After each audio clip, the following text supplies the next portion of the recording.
Você vai ouvir agora uma palavra ministrada pelo pastor Gilberto Suzano.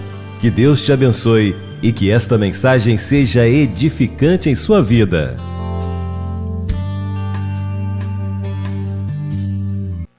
Nós iniciamos domingo passado aqui em nossa igreja uma série de mensagem intitulada Simplesmente como Jesus. A proposta desta série é um convite especial a uma vida de discipulado. Trata-se de um chamado para vivermos simplesmente como Jesus. Se nós somos cristãos, nós precisamos viver como Cristo. Se estamos seguindo a Jesus, nós precisamos simplesmente viver como Jesus. O Evangelho é simples assim. E na primeira mensagem nós conversamos sobre amando como Jesus. Nós fomos confrontados a amar todas as pessoas, mereçam elas ou não. Fomos desafiados a amar independentemente dos nossos sentimentos. E fomos chamados a amar principalmente os pouco amáveis. Jesus se referiu a eles como sendo os nossos inimigos. É assim que começamos a viver como Jesus, amando como Ele nos ama. A mensagem de hoje à noite nos propõe um novo desafio. E o desafio é pensando como Jesus. E o texto que eu quero ler, Mateus capítulo 9, versos 35 a 38, nos diz assim a palavra do nosso Deus: percorria Jesus todas as cidades e povoados, ensinando nas sinagogas, pregando o evangelho do reino e curando todo tipo de doenças e enfermidades. Vendo as multidões, compadeceu-se delas, porque andavam atribuladas e abatidas, como ovelhas que não têm pastor. Então disse aos seus discípulos: na verdade, a colheita é grande, mas os trabalhadores são pouco. Rogai ao Senhor da colheita que mande trabalhadores para a sua colheita. Meus irmãos, uma das verdades mais básicas do Evangelho é que a experiência da conversão ela acontece a partir da mudança de pensamento. Uma das verdades mais básicas do Evangelho é que a experiência da conversão, ela acontece a partir da mudança do pensamento. Quando o Espírito Santo nos convenceu do nosso pecado, da justiça e do juízo divino, nós cremos pela fé na suficiência da obra redentora de Cristo na cruz do Calvário. E quando isso aconteceu, o mesmo Espírito que nos convenceu, Ele nos regenerou em graça, ou seja, Ele nos fez nascer de novo, transformando toda a nossa maneira antiga de pensar por um novo tipo de pensamento. A conversão é uma mudança de pensamento. A vida cristã, ela é criteriosamente viver não mais com o meu pensamento, mas viver com o pensamento de Cristo. Pensar como Jesus. Qual a importância de nosso pensamento? A importância do nosso pensamento está no fato de que o que pensamos determina absolutamente quem somos, determina como agimos e determina também pelo que nós vivemos. O nosso pensamento influencia os nossos valores, os nossos sentimentos e as nossas motivações. Você é aquilo que você deixa entrar ou deixa estar no seu pensamento. A grande questão é, para pensarmos como Jesus, nós precisamos saber como era o pensamento do nosso Senhor. Nós precisamos saber o que ocupava a mente de Jesus. E esse texto de Mateus 9, conhecido como a passagem da seara e os ceifeiros, traz para nós uma síntese, um resumo do pensamento de Jesus. Algumas atitudes de Jesus aqui nesta passagem revelam para nós como era o pensamento do Mestre e nos mostra como isso movia o coração do nosso Senhor. Em primeiro lugar, nós observamos aqui nesse texto a percepção de Jesus. Diz o verso 36 assim: vendo as multidões, compadeceu-se delas, porque andavam atribuladas e abatidas como ovelhas que não têm pastor. Vendo as multidões. O olhar de Jesus era um olhar mais do que um olhar global, generalizado. Jesus via mais do que os números de uma multidão. Jesus era capaz de olhar um grupo de pessoas e, a partir da sua percepção, ele se sensibilizar e ser capaz de dizer como estava o coração dessas pessoas. E isso revela para a gente muito de como era o pensamento de Jesus. Um pensamento voltado para as necessidades das pessoas.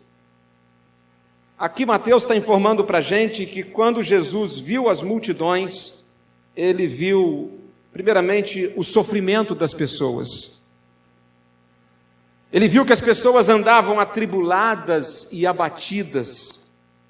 As pessoas viviam aflitas, parece que esfoladas pela vida. Eu não sei se você consegue imaginar um pouquinho como era a Galileia nos dias de Jesus, nos tempos de Jesus. Mas, meus irmãos, se a saúde pública hoje ainda é, por exemplo, uma questão de calamidade, imagine a dor e o sofrimento das pessoas naqueles dias. Se hoje, com tanta ciência, com tanto remédio, com tantos médicos, com tantos recursos, ainda assim a gente olha para as pessoas em geral e percebe muitas delas, nessa questão, por exemplo, da saúde, as pessoas atribuladas, as pessoas correndo de um lugar para o outro em busca de uma solução para um problema físico. O que dizer daqueles dias, com tão pouco recurso que havia? Por isso, aonde Jesus ia, ele era movido de compaixão, e a cura foi um dos instrumentos que Jesus utilizou-se para alcançar o coração das pessoas, a cura física. Mas Jesus não veio a esse mundo para curar as pessoas fisicamente. A priori do ministério de Jesus, da sua missão de vida, não foi essa. Ele utilizou-se da cura para se aproximar às pessoas, para chegar até as pessoas. Mas, na verdade, ele veio para muito mais do que isso. E quando a gente para pensar que naqueles tempos os problemas não eram só no campo da saúde, o sofrimento humano se estendia também em todas as dimensões da sociedade, muita fome, miséria, exploração do pobre, desigualdade social, opressão política. No entanto, o sofrimento das pessoas moveu Jesus para trabalhar, para mudar aquela realidade. Ora multiplicando pães, ora ensinando valores da vida que produziram uma igreja capaz de repartir e trabalhar para o bem comum de todos. Mas fato é que a percepção de Jesus o levou a ver o sofrimento das pessoas. Jesus viu também o desespero das pessoas. Jesus diz que olhava para as multidões e via as pessoas andando atribuladas e abatidas como ovelhas que não têm pastor. A expressão ovelhas que não têm pastor é a imagem de um rebanho desorientado, desesperado. A cena que me vem à mente quando penso em um rebanho de ovelhas que não tem pastor, é de pessoas correndo de um lado para o outro, tentando fazer algo, tentando encontrar um norte, tentando achar uma saída, tentando encontrar uma solução, mas tão perdidos e desorientados que produzem, muitas das vezes, mais dor e mais sofrimento ainda.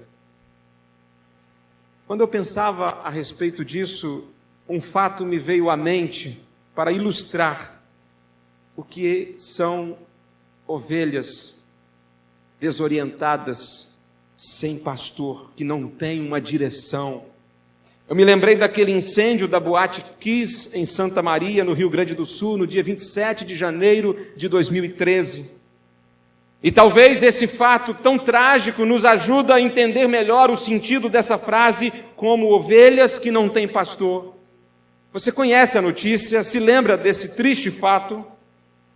Aquela boate pegou fogo lá pelas altas horas da noite, virando para a madrugada. Uma boate que tinha coisa de 2.000 pessoas, talvez. Quase 300 pessoas morreram queimadas. Mas as notícias que recebemos é que muitas pessoas, ao correrem em fuga dentro daquele ambiente, daquele recinto, muitas pessoas entraram no banheiro pensando que era a saída e morreram ali prensadas, sufocadas, pisoteadas. Ovelhas que não têm pastor, desorientadas. Naquele momento trágico também, outros correram para a porta e foram esmagados pelo desespero da multidão nas barras de contenção que havia à porta. Vários seguranças não discerniram a situação e acabaram não permitindo a saída em massa das pessoas, o que provocou ainda mais tumulto. Muita gente dentro daquela boate, amedrontada, com medo, assustada, simplesmente ficou paralisada à espera da morte. Ovelhas sem pastor. Era assim que aquelas pessoas estavam na madrugada do dia 27 para 28 de janeiro de 2013, dentro daquele lugar. Pessoas desorientadas, pessoas correndo para um banheiro, achando que estavam correndo para a porta de saída. Falta de orientação. E a Bíblia nos diz que Jesus olha para as pessoas e vê as pessoas exatamente assim. As pessoas estão correndo de um lado para o outro, estão numa corrida maluca, desorientadas, sem norte, corrompendo seus valores, vivendo por valores errados, como ovelhas sem pastor.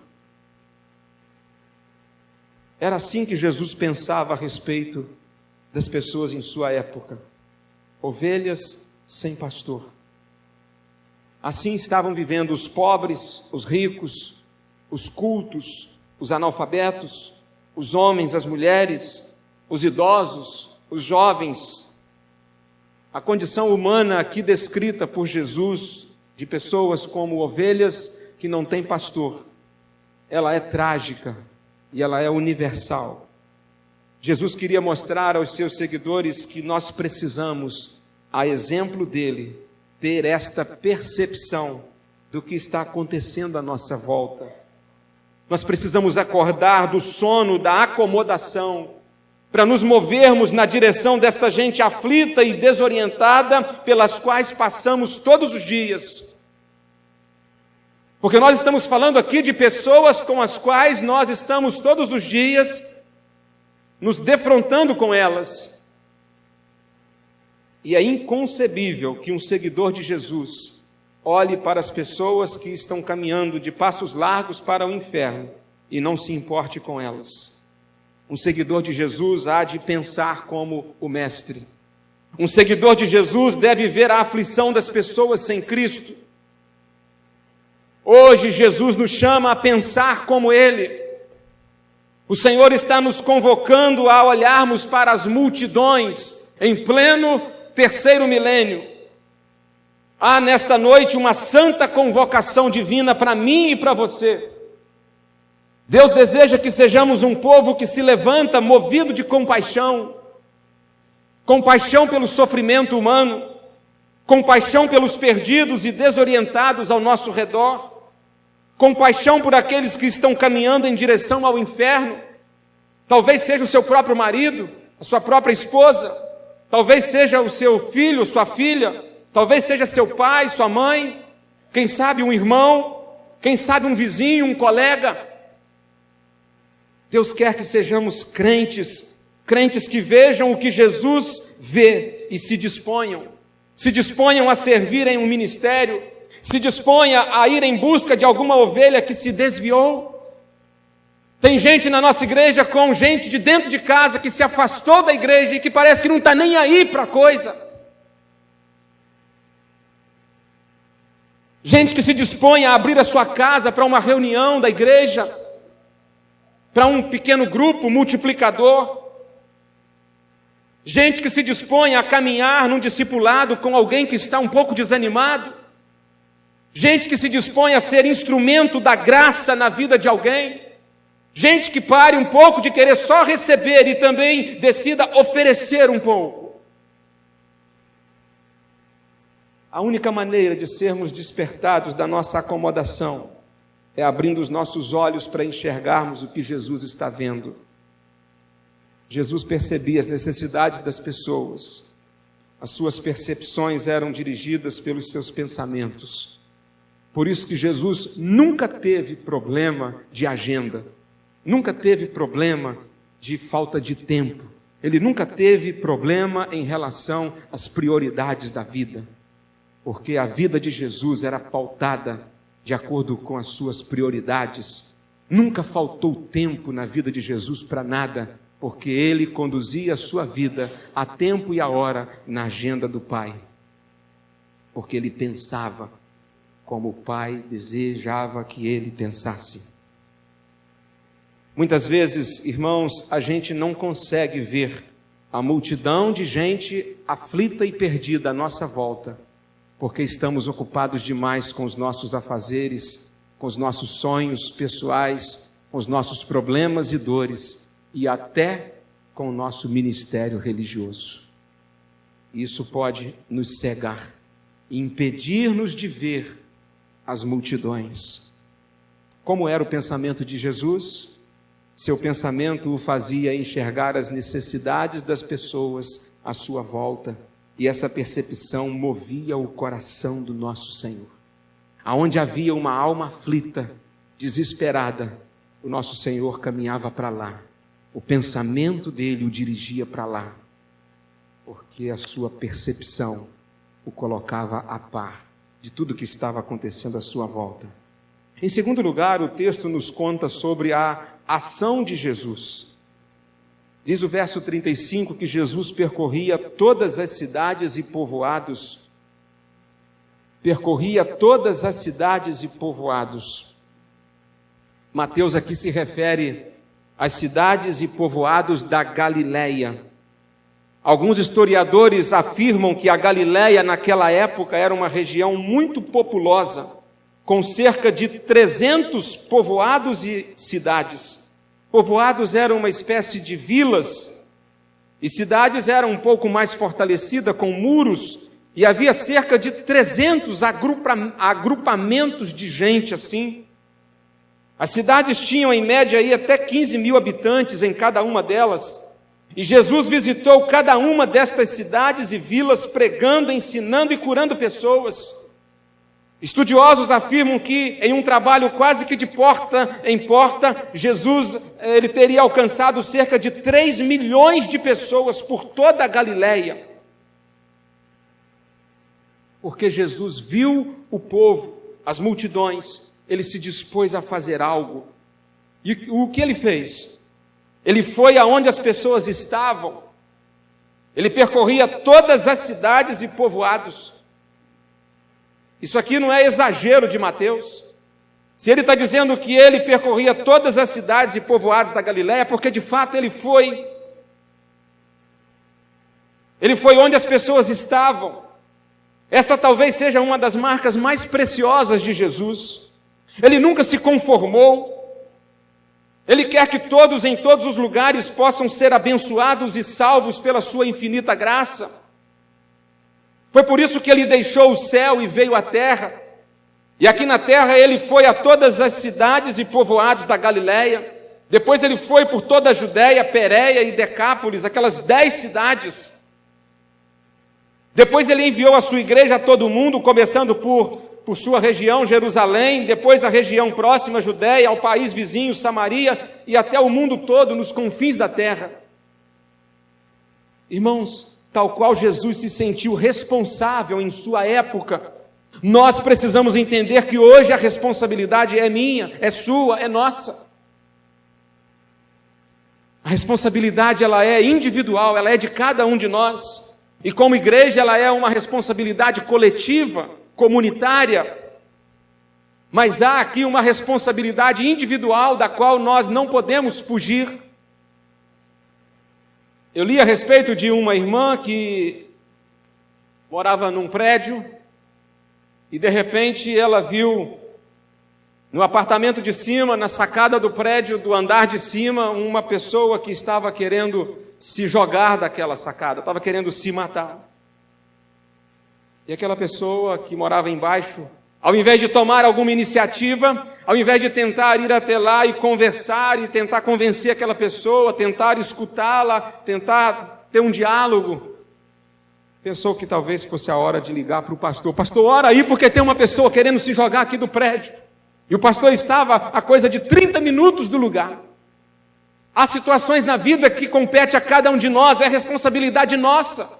Não dá para ligar para ninguém, não dá para pedir ajuda a ninguém. Deus colocou aquela pessoa no nosso caminho, na nossa frente, na nossa área de abrangência, para que nós possamos, de alguma forma, abençoar a vida dessa pessoa. A ação deve ser feita, muitas vezes, imediata, sem perda de tempo. Pessoas estão perecendo, meus irmãos, a cada minuto perdido pode ser uma alma perdida. Você está vivendo no dia a dia da vida e se esbarra com pessoas aflitas e desesperadas. O que você tem feito? Que ações você tem tomado? Essa semana eu estava aguardando na sala de espera do médico, e esses lugares são extraordinários para a gente compartilhar da palavra de Deus, compartilhar de Jesus. Ao invés de reclamarmos da demora, ao invés de reclamarmos de o médico ter deixado aquele posto por uns instantes para ir atender um paciente lá na UTI, demorar 45 minutos, é uma oportunidade de nós iniciarmos uma conversa espiritual.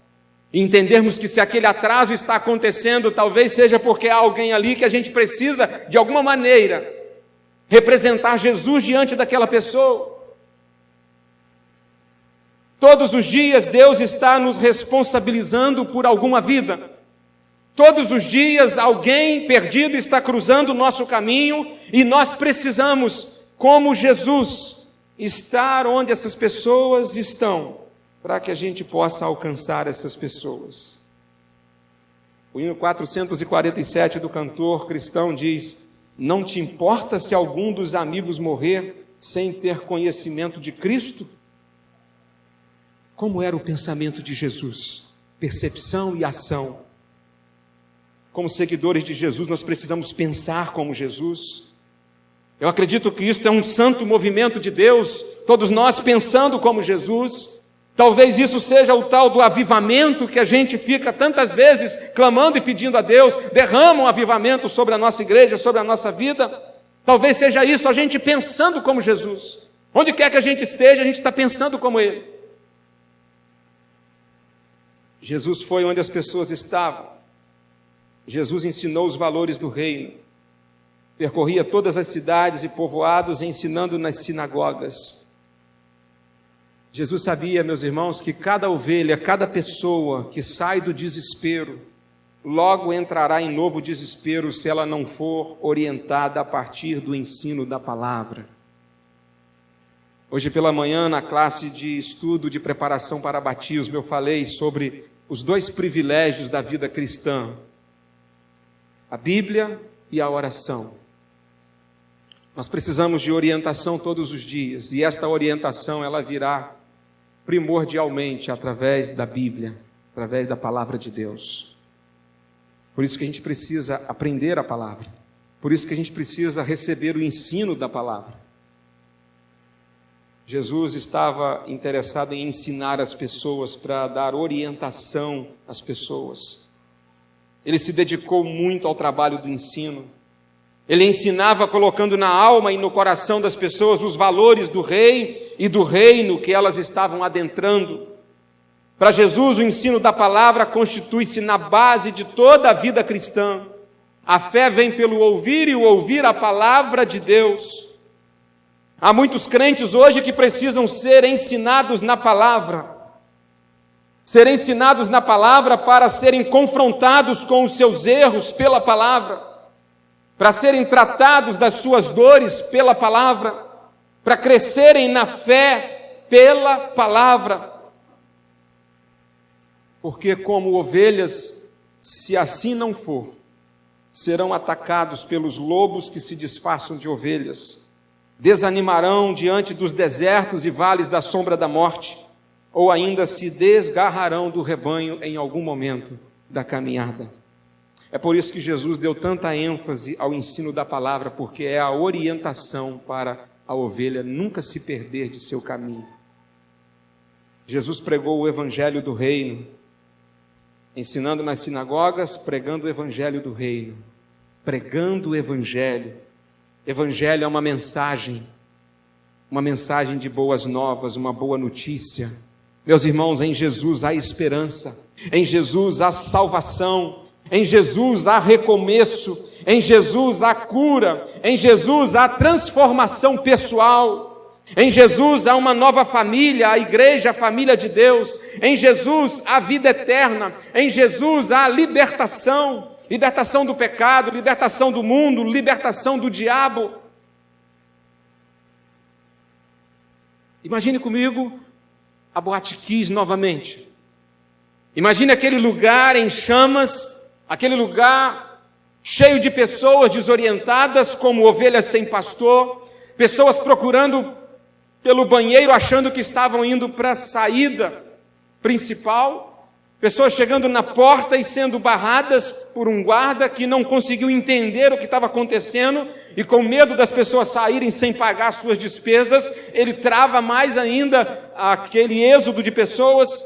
Imagine agora, de repente, alguém chega com a boa notícia, como que em meio àquela fumaça tóxica, uma porta de salvação fosse aberta e uma voz mais forte, mais alta que o grito desesperado daquela multidão, essa voz começasse a dizer: venham por aqui, o socorro chegou, tampem a respiração por alguns segundos, há esperança, há salvação, há uma porta pela qual todos poderão sair e há lugar para todos. Imagine isso.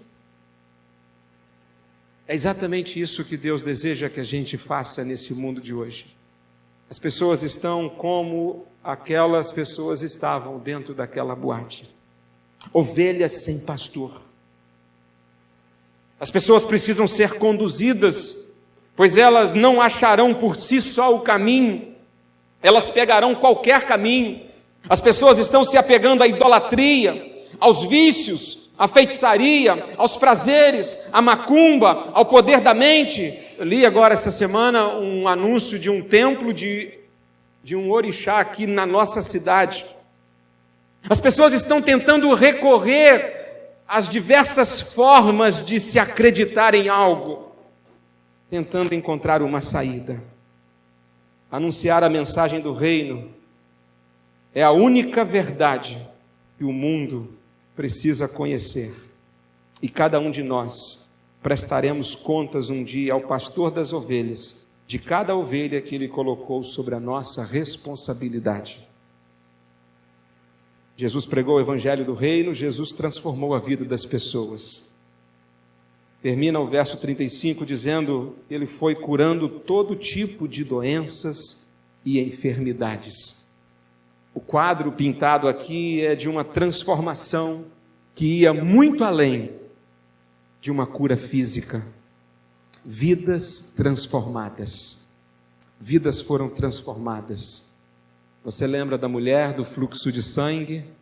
Gastara com os médicos todos os seus recursos, tentara encontrar solução em tantos lugares, mas somente em Jesus ela realmente encontrou solução, salvação e cura. Você lembra da mulher corcunda? Aquela mulher já estava andando, olhando para o dedão do pé. Já não conseguia ver nem a luz do dia, não conseguia avistar as estrelas do céu. Jesus transformou a vida daquela mulher, de modo que ela se endireitou e ela pôde contemplar a face do Salvador. Quantos lares foram restaurados por Jesus? Alegria trazida de volta para dentro de casa. Na casa de Jairo havia um pranto. A filha de Jairo já estava morta. E de repente, com a presença de Jesus, a alegria naquela família é restaurada. Todos os lares que recebeu a presença de Jesus, houve alegria. Nas bodas em Caná da Galileia, um milagre aconteceu. Na casa de Pedro, uma cura de febre da sogra de Pedro também ocorreu. Quantos casamentos foram reconstruídos? A mulher samaritana que tivera 5 casamentos e estava no 6º relacionamento errado, Jesus restaurou a vida daquela mulher e ela foi em paz e acertou a sua vida com Deus e com a sociedade. Filhos foram libertos. Um centurião romano, um estrangeiro, procurou por Jesus desesperado, depois de recorrer toda a sua crença pagã, aprendida da Grécia Antiga. Aquele homem, funcionário do exército romano, procura por Jesus porque ele tem um filho doente. E Jesus cura o seu filho. Uma mulher cananeia, também estrangeira, uma mulher cuja fé nem na Judéia, nem em Israel, houve alguém com tamanha fé, aquela mulher tem seu filho curado. O que dizer do gadareno do cemitério? Aquele jovem que nem os seus pais deu jeito nele mais, e entregou para a justiça local, e colocaram aquele sujeito na cadeia, e aquele sujeito possuído por tantos demônios, ele arrombava todos os cadeados e correntes e grades, e ele foi viver nu no cemitério. Na região de Gadara estava aquele homem, e passava as noites às escuras, saltando de catatumba a catatumba. Mas um dia Jesus encontrou com aquele jovem, e Jesus libertou aquele rapaz, e disse para ele: volta para casa, porque a sua família te espera. Irmãos, é isso que Jesus faz, transformação e vida. É isso que Jesus faz, transformação e vida. Se pensarmos como Jesus, nós teremos o privilégio de ser instrumento de cura, instrumento de restauração, instrumento de libertação na vida de muitas pessoas. Sinceramente, eu sonho com esse tipo de avivamento. Cada um de nós pensando como Jesus. Eu sonho com os nossos jovens em ação missionária nas escolas, nas faculdades. Como? Estou falando aqui que você tem que ir para lá, distribuir folheto, não. Mas nossos jovens testemunhando e vivendo como Jesus. Vivendo diferente. Mostrando para os seus amigos, para os seus colegas, que você não precisa de nada dessas coisas que eles dizem que você precisa para você ser feliz.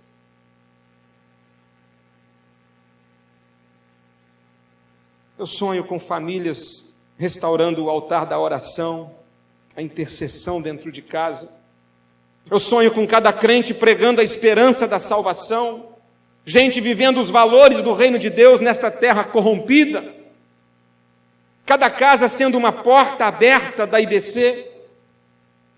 Esse será o milagre da multiplicação. E nós seremos uma bênção. A nossa igreja toda pensando como Jesus. Vai ser uma ação integral o tempo todo. Voltando ainda à ilustração da Boate Kiss, as notícias que tivemos naqueles dias é que muitas pessoas, quando viram a situação, o que estava acontecendo dentro daquele grande salão, pessoas em plena madrugada, pessoas que nunca tinham segurado uma marreta na mão, pessoas que nunca tinham segurado uma enxada, uma cavadeira, elas se dirigiram para aquele lugar e começaram a arrebentar paredes, tentando de todas as formas, arriscando suas próprias vidas, mas para resgatar quem estava lá dentro. Talvez seja isso que a gente precise fazer. A gente não precisa de tanta habilidade para ganhar uma alma. O que a gente precisa é ter paixão pelas almas. Você não precisa saber falar bonito, você não precisa nem de saber os livros da Bíblia de cor e salteado para você ganhar uma pessoa para Jesus. O que você precisa ter é paixão por uma alma perdida. Porque o dia que nós tivermos de fato paixão por almas perdidas, nós não conseguiremos ver gente dia após dia se perdendo e a gente assim, de braço cruzado. Uma outra atitude de Jesus aqui nesta passagem revela para a gente, os versos 37 e 38 nos aponta para a oração de Jesus. Então disse a seus discípulos: na verdade, a colheita é grande, mas os trabalhadores são poucos. Rogai ao Senhor da colheita que mande trabalhadores para a sua colheita. Que afirmação importante Jesus acaba de fazer. A colheita é grande. Você acha que Jesus veio aqui nesse mundo morrer na cruz do Calvário para salvar quantas pessoas? Quantas? Quantas nós conseguirmos salvar? A colheita representa as almas a serem alcançadas, muitas. A colheita é grande. Mas, meus irmãos, Jesus faz aqui também uma importante constatação. Ele diz que os trabalhadores são poucos. Uma colheita bem grande, mas os trabalhadores são poucos. Por que isso, gente? Como assim? O que Jesus queria dizer com isso? O que significa isso? Uma colheita grande com poucos trabalhadores. Jesus estava dizendo aqui que a demanda tem sido maior do que a disponibilidade. Falta obreiros, falta trabalhadores, falta gente comprometida com oração, falta crentes dizimistas, falta pessoas envolvidas com a evangelização. Há uma escassez de vocacionados. Há uma acomodação nos crentes em geral para evangelizar. Quem você ganhou para Jesus nos últimos 2 anos? Quem? Quem você conseguiu ser instrumento de colheita? Quem? Quantos? Vivemos num tempo que, se não acordarmos da sonolência que nós estamos vivendo, eu não sei o que Deus fará para nos despertar, para nos fazer acordar. Jesus faz um importante apelo aqui nesse texto. Rogai ao Senhor da colheita que mande trabalhadores para a sua colheita. O Senhor estava dizendo: oração não pode faltar. Oração não pode faltar. Mas oração mesmo. Meus irmãos, nós não podemos ficar acomodados. Nenhum crente pode ficar só assistindo a colheita. Todo crente precisa buscar e salvar o que se havia perdido. É tempo de nós orarmos, rogando ao Senhor da colheita que mande trabalhadores para a sua colheita. mande trabalhadores para a sua colheita. Hoje, muitos pais, muitas mães, se um filho ou uma filha procurar e disser assim: pai, mãe, eu quero trancar a minha matrícula da faculdade, porque eu quero ser um missionário de tempo integral em algum lugar. Tem pai, tem mãe que vai dizer assim: não, meu filho, você não pode fazer isso. Você precisa garantir primeiro a sua estabilidade. Poucos são os pais, mães hoje, que se alegram em ver um filho, uma filha se dispondo para uma obra específica num campo distante. Estou falando de um chamado específico, uma vocação específica. Mas há um chamado, há uma vocação que ela abrange a todos nós para trabalharmos nessa colheita. Porque para colhermos longe, nós precisamos estar colhendo perto. Porque a luz que brilha longe, primeiro ela terá que ter brilhado mais perto. Eu queria nesta noite desafiá-lo a nos envolvermos nessa oração que Jesus aqui nos convida a nos envolvermos. Uma oração de clamor ao Senhor da colheita, que mande trabalhadores para a sua colheita. E que esses trabalhadores sejam a gente mesmo. Quem sabe você está precisando orar por mais trabalhadores, e esse trabalhador que está precisando de ser despertado para o trabalho seja você mesmo. Orarmos para que o Senhor da seara nos arranque da nossa acomodação e nos lance com toda a força no cumprimento da nossa missão. Orarmos para que Deus nos tire do conforto de nossas casas, para sairmos de casa em casa levando a mensagem do Evangelho. Enquanto vivermos com os nossos olhos congelados em nossas vontades, em nossos sonhos e desejos, ou em nossos problemas pessoais, dores e limitações, nós jamais conseguiremos ver aquilo que Jesus está vendo. Jesus está vendo pessoas se perdendo hoje. E a pergunta que Ele nos faz é: o que você está vendo? O que você tem visto? Nós precisamos ter a percepção de Jesus, para termos a ação de Jesus e orarmos como Jesus nos ensinou a orarmos. Ah, Senhor da colheita, mande mais trabalhadores para a sua colheita. Mande mais trabalhadores para a sua colheita.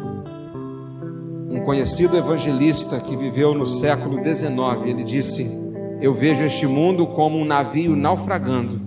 Deus me deu um barco salva-vidas e me disse: salve todos que você puder. Queria convidar você a curvar a sua cabeça. E eu não sei como essa mensagem pode ter encontrado o seu coração nesta noite, mas o Espírito Santo de Deus o sabe. Você que se diz crente, cristão ou evangélico, você tem pensado como Jesus? Como têm sido os seus pensamentos? Como você tem olhado para este mundo? Como você tem olhado para as pessoas? Você tem conseguido ver as pessoas como ovelhas desorientadas, abatidas, atribuladas? É assim que Jesus tem visto as pessoas. E Ele deseja que a gente também veja as pessoas assim, para que a gente tenha uma atitude em relação a elas. O que você tem feito? Quais têm sido as suas ações? Você tem orado por mais trabalhadores para a seara? Você tem sido um trabalhador na seara?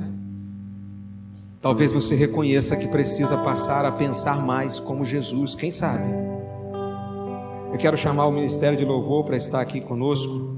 Nós vamos, dentro de alguns instantes, estarmos orando para a gente voltar para a nossa casa. Mas eu não queria fazer isso antes de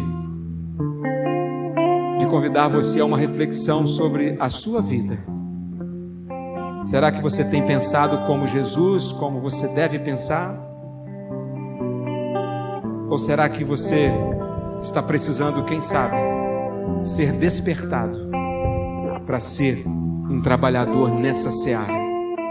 Se você reconhece nesta noite, se você admite que tem pensado pouco como Jesus, mas deseja pensar mais como o nosso Senhor, eu queria convidar você a sair do seu lugar, se você assim desejar, e estar aqui à frente, próximo ao altar, para nós estarmos fazendo desta canção uma oração e estarmos pedindo ao Senhor que nos use como instrumento na colheita, na grande colheita que Ele tem para ser feita. Se você deseja ser um trabalhador mais ativo nessa grande colheita, deixe o seu lugar e venha até ao altar do Senhor para estarmos orando.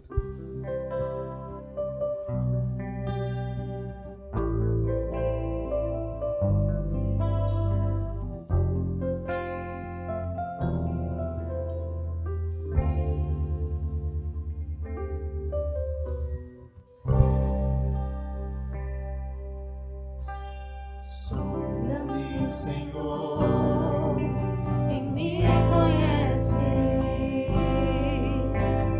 quebranta o meu coração,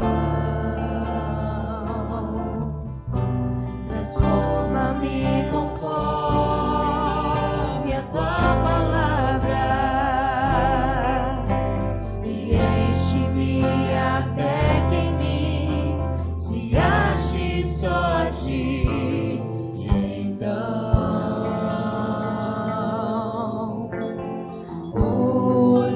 usa-me, Senhor, usa-me como um farol que brilha à noite, como ponte sobre as águas, como abrigo no deserto, como flecha que acerta o alvo. Eu quero ser usado da maneira que te agrade, em qualquer hora e em qualquer lugar. Eis aqui a minha vida, usa-me, Senhor, usa-me. Sonda-me, Senhor, e me conheces, quebranta o meu coração, transforma-me conforme a tua palavra e enche-me até que em mim se ache só a ti. E então usa-me, Senhor, usa-me como um farol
Eis aqui a minha vida, usa-me, Senhor,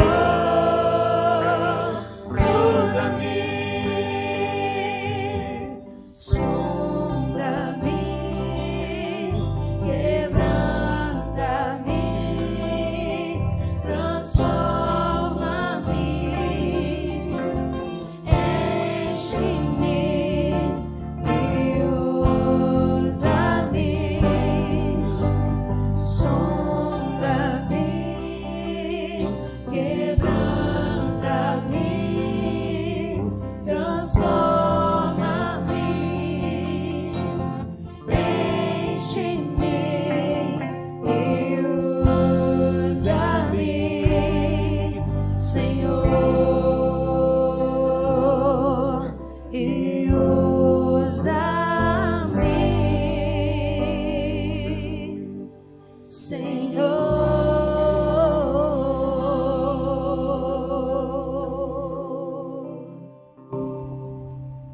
Pai, o nosso desejo é te servir cada dia mais e mais. Nós queremos ser instrumento nas tuas mãos, Pai. Nós queremos ser um trabalhador na grande colheita de almas. Quantas vidas estão se perdendo todos os dias? Quantas pessoas passam por nós, indo e vindo? Gente aflita, gente abatida, gente desorientada. E quantas vezes nós perdemos oportunidades de compartilharmos a tua mensagem, a mensagem de salvação, a mensagem de esperança. Ó Deus, toque em nossos corações cada vez de uma forma mais intensa, Pai, para que a gente possa sair do nosso comodismo, do nosso conforto, do nosso mundinho egoísta, para a gente se lançar na tua presença, para vivermos pensando como Jesus. Pai, abre os nossos olhos para a gente olhar para este mundo com um olhar espiritual, para que cada pessoa perdida seja vista por nós como um campo missionário. Ó Deus, e nos ajude a termos ações em favor das pessoas, para a gente alcançá-las, para a gente conseguir trazê-las para a tua presença. Ah, Senhor, que nós possamos orar todos os dias, rogando ao Senhor da seara que envie trabalhadores para a colheita. Ó Deus, quem sabe esse trabalhador que está precisando ser enviado não seja a gente mesmo. Quem sabe essa oração, ela deverá ser para nós mesmos. Quem sabe nos últimos 2 anos a gente não tenha uma vida sequer que a gente possa lembrar e se alegrar por tê-la trazido ao Senhor. Pai, nos ajude a pensarmos como Jesus todos os dias, o tempo todo. Quero te pedir pelos irmãos que vieram ao altar nesta noite, sentindo-se incomodados, para serem trabalhadores mais ativos, mais ousados, mais comprometidos, ó Pai. Que nós possamos todos sermos assim, que a gente possa a cada dia compreender que o Senhor deseja de nossa igreja uma igreja cada vez mais e mais missionária. Muito obrigado, Senhor, por tudo que nesta noite o Senhor nos abençoou aqui neste lugar. Que a nossa semana seja uma semana de paz, mas uma semana de grande colheita, compartilhando de Jesus por todos os momentos, em todos os lugares. É a oração que fazemos no nome de Jesus. Amém.